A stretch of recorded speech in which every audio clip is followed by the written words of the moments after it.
Giling tayo ng mais, mga kapaps. Dito sa gilingan na dato. Pakain natin sa ating alagang mga manok. Dito lang yan sa aking maliit na farm.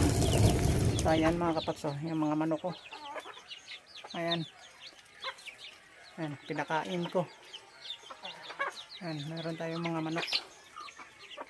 So ayan. So yung marami pa yan, yung iba hindi pa kasi inuwi. Nandun pa kasi sa bukid. So yung nandito, ayan, pinakain na natin. Ayan, ang mais. So giling muna tayo ng mais. Dito na yan sa aking maliit na farm, mga kapaps.